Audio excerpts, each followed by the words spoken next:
In Colorado, 5 people are dead and at least 18 more injured after a shooting at a popular LGBTQ nightclub in Colorado Springs. The 22-year-old suspect is in custody, and police are crediting 2 of the patrons for confronting that suspect and fighting him to prevent any more violence. Police say they arrested the gunman within 2 minutes of arriving at Club Q. That club posted this statement on Facebook saying it's devastated by the senseless attack on our community, calling it a hate attack. You're actually seeing part of the statement given by Colorado's Governor Jared Polis there on your screen.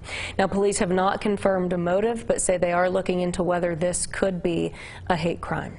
This is yet another senseless act that has struck a nerve with people across the country on a day known as the Transgender Day of Remembrance. Now, some in our local LGBTQ community say they will mourn these victims as they would their own family members. Julie Frendak spent time with a local leader in our LGBTQ community today. And Julie, I mean, this was a place they consider safe, just as the victims in Colorado Springs considered Club Q. Yeah, absolutely, Tessa. We met this afternoon at Albuquerque Social Club. It's a place that's considered a safe haven where people don't have to hide their true selves. Between the tragedy on UNM's campus and the shooting at Club Q this weekend, they say it's one of the only places that feels like home tonight. Even on the dark days, the disco ball keeps spinning. Because inside the Albuquerque Social Club, Frankie Flores is home. Our queer bars are our home. This is where we find our family.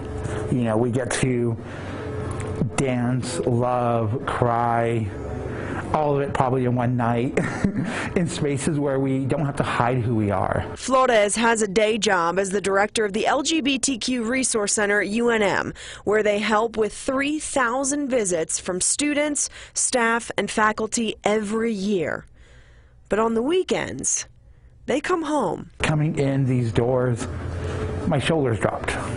You know, I was able to really breathe for the first time today. A deadly shooting on UNM's campus, paired with the killings at Club Q, had them craving the comfort of this safe space. It doesn't just hit close to home, it is home. It is hard to think about that people were going to enjoy themselves, to feel free, to feel liberated, and that sense of safety was taken from them. The victims, who they consider family. One of the phrases that we use so much among trans and queer people is family.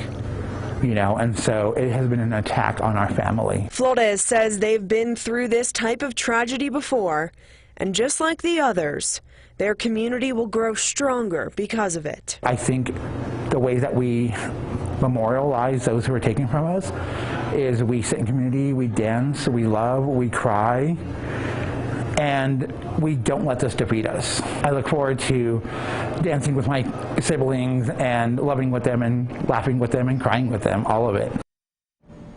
UNM's Resource Center is one of the only centers in New Mexico. We have a list of other resources for the LGBTQ community on our website, KOB.com. Tessa.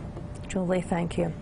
And others within our local LGBTQ community hosted an event tonight to remember their friends, their family, taken too soon.